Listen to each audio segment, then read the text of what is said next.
Hello বন্ধুরা, আমি আবারও চলে এসেছি জন্মাষ্টমীর একটা ফাটাফাটি ব্লগ নিয়ে। জন্মাষ্টমীর দিন তো প্রচণ্ড ব্যস্ত ছিলাম, সেই কারণে ব্লগটা দিতে একটু দেরি হয়ে গেল। তো পুরো ভিডিওটা স্কিপ না করে অবশ্যই কিন্তু দেখবে। জন্মাষ্টমীর দিন এই সুন্দর শাড়িটা পরে সেজে গুজে নিয়েছিলাম। গোপু সোনার জন্মদিন বলে কথা, আর আমরাও একটু তাই সেজে নিয়েছিলাম। জন্মাষ্টমীর দিন সকালবেলা ঘুম থেকে উঠে স্নান সেরে নিয়ে যে কাজটা আমার প্রথম ছিল সেটা হলো আমার শ্বশুর বাড়ির গোপুসোনাকে সুন্দর করে সাজানোর। আর ঠিক এইভাবেই এই রকম সাজিতেই আমি দেখতে চেয়েছিলাম। গোপুসোনার সাজটা তোমাদের কেমন লেগেছে অবশ্যই জানাবে কিন্তু। সেদিনকেই লোকনাথ বাবারও জন্মদিবস ছিল, তাই লোকনাথ বাবাকেও মালা পরিয়ে সব ঠাকুরকে সুন্দর করে ফুল দিয়ে সাজিয়ে পুজো দিয়ে দিয়েছিলাম। এখন আমি আমার বাপের বাড়ির গোপালের পুজো দেখাচ্ছি তোমাদের সাথে, মানে যতটা পেরেছি তুলে ধরেছি। মা একদম সকালে আমাদের বাড়ির গোপুসোনাকে সুন্দর করে দুধ দিয়ে স্নান করাচ্ছে, তার সঙ্গে ছিল গোলাপের পাপড়ি। দেখো কি সুন্দর লাগছে, আর এই হলো ওর সকালের সাজ। এরপর আরেকটু বেলায় আমি গোপালের সমস্ত জামা কাপড় আর সাজগোজের জিনিস এক জায়গায় সাজিয়ে নিয়ে এবার ওকে সাজাবো। দেখো তো কেমন লাগছে, পাকড়ি পরে, ময়ূরের পালক দেওয়া পাকড়ি পরে, আর এই সিংহাসনে, রাজ সিংহাসনে বসে আমাদের বাড়ির গোপুসোনাকে কেমন লাগছে অবশ্যই জানাবে কিন্তু। সাজানোটা কেমন হয়েছে বলো তো? আমি নিজের হাতে ওকে যত্ন করে সাজিয়েছি, ভীষণ সুন্দর লাগছিল বলো। যাই হোক, এখন গোপালের দুপুরের সাজ কমপ্লিট হয়ে গেছে। এরপর আসি পুজোতে বসানোর আগে গোপালের ফাইনাল সাজ, মানে যেটাকে ফাইনাল লুক বলে থাকি আমরা। আমাদের এতগুলো লুক হয় আর গোপালের হবে না তা কখনো হয়? আর এই হচ্ছে গোপালের সেই সুন্দর দোলনা, যেই দোলনাটা আমার বর নিজেই হাতে ডেকোরেশন করেছে। এত সুন্দর করে সাজিয়েছে ও দোলনাটাকে, দেখেই ভীষণ ভালো লাগছে। আর দেখো আমাদের গোপু সোনা কি সুন্দর দোলনায় বসে দোল খাচ্ছে। সব মিলিয়ে সবার সম্মিলিত প্রয়াসে জন্মাষ্টমীর দিনটা ভীষণই ভালো কাটে, আর এই বছরও ভীষণই ভালো কেটেছে। এখন মা গোপু সোনাকে দোল খাওয়াচ্ছে, এবার আমি গোপু সোনাকে দোল খাওয়াচ্ছি। এত ভালো লাগছিল, মানে চোখই ফেরাতে ইচ্ছা করছিল না, মনে হচ্ছে ওর দিকেই তাকিয়ে থাকি, এত মিষ্টি লাগছে দেখতে। আর আমার বরকে ধন্যবাদ জানিয়ে ছোট করব না, কারণ ও প্রতিটা কাজে প্রতিটা মুহূর্তে এমনভাবে পাশে থাকে। একবার ওকে বলেছি দোলনাটা একটু সুন্দর করে সাজিয়ে দিও তো, আর ও একদম সুন্দর করে ধরে ধরে প্রত্যেকটা দোলনার কাজ থেকে শুরু করে ডেকোরেশন, পাশে জরির কাজ সব সুন্দর করে করে দিয়েছে। আর এখন আমি গোপু সোনাকে নিয়ে যাচ্ছি আমাদের মন্দিরে, কারণ আমাদের এই লোকেশ্বর বাবার মন্দিরেই লোকনাথ বাবা, মহাদেব আর আমাদের গোপু সোনার একসাথে পুজো হবে। প্রায় 13 বছরের কিন্তু এই মন্দির, আর এই মন্দিরের নাম লোকেশ্বর বাবার মন্দির। একসাথে পুজো হয়ে আসছে 13 বছর ধরে। সেই ছোটবেলা থেকে আজ উপোস থেকে আমি পুজো দিয়ে আসছি মা আর কাকিমাদের সাথে। ভীষণ ভালো লাগে জানো তো।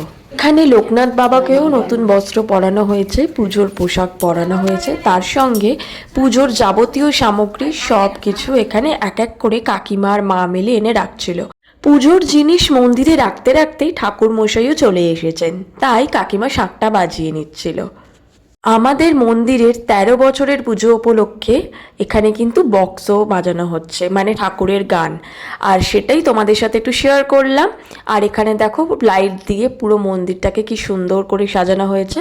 আমাদের পাড়ার সায়ন ভাই ও এইসব বন্দোবস্ত করে দিয়েছে, এই গান বাজানোর বক্স, তারপরে লাইট, এগুলো সব ওই বন্দোবস্ত করে দেয়। এখন লোকনাথ বাবার মাথায় মুকুট পরানো হচ্ছে, আর ওদিকে মহাদেবের মাথায়ও মুকুট পরানো হয়ে গেছে। আর আমাদের গোপু সোনা তো মাথায় মুকুট পরেই ছিল। এখন পুজো শুরু হয়ে গেছে, লোকনাথ বাবার পাঁচালি পড়ছে, তার সঙ্গে ঠাকুর মশাই পুজোর নানান উপাচার পালন করছেন।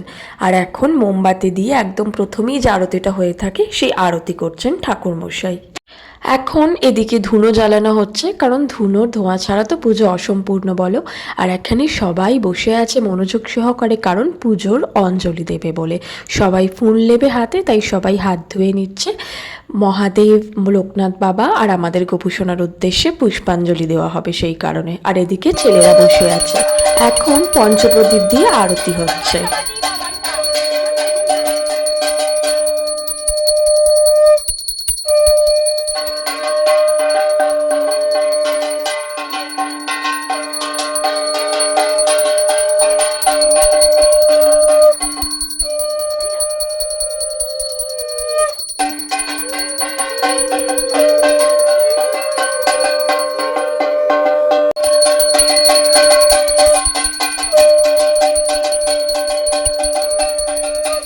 আরতি শেষ হওয়ার পরে এবার কিন্তু শুরু হবে হোম।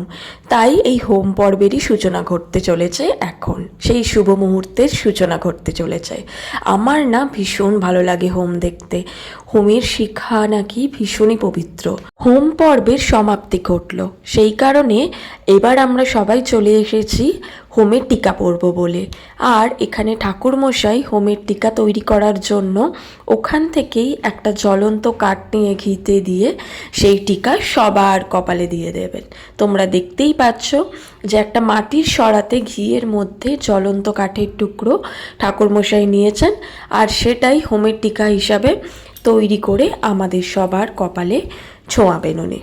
সবাইকে এক এক করে হোমের টিকা উনি পরিয়ে দিচ্ছেন। আমার ঠাকুমা, পিসির মেয়ে, কাকিমা, মা, আমি, সবাই, তারপরে পাড়ার কাকিমারা সবাই এক এক করে হোমের টিকা পরে নিচ্ছেন। আর সবাইকে শান্তির জলও ছিটিয়ে দিচ্ছিলেন হোমের টিকা পরানোর সাথে সাথে। পুজো সমাপ্ত হয়ে গেছে, এবার হচ্ছে প্রসাদ বিতরণের পালা। আর সেই প্রসাদ ভাগ করছে কাকিমা। কাকিমা প্রসাদ ভাগ করে দিচ্ছে, আর এদিকে মা এক এক করে হাতে দিচ্ছে প্রসাদগুলো, যাতে সবার বাড়িতে ঠিক মতো পৌঁছে যায়। এদিকে আমি তো পুরো ঘেমে চান করে গেছি, নিচ থেকে ওপরে চলে এসেছি। সেই কারণে সন্ধেবেলায় মন্দিরে গেছিলাম, দেখলাম আলোর সাজে মন্দিরটা কি ভালো লাগছে দেখতে। বাবার, লোকেশ্বর বাবার 13 বছরের পুজো হলো। ভীষণই ভালো লাগছিল ভেবে, জানে তো এতগুলো বছর কেটে গেছে আমাদের মন্দিরের। যাই হোক, আমাদের বাড়ির পুজো আর আমাদের মন্দিরের পুজো দুটোই তোমাদের সাথে শেয়ার করলাম। কেমন লাগলো অবশ্যই জানাবে কিন্তু। ভিডিওটা ভালো লেগে থাকলে লাইক, কমেন্ট, শেয়ার করতে একদম ভুলবে না। আবারও দেখা হবে পরে। টাটা।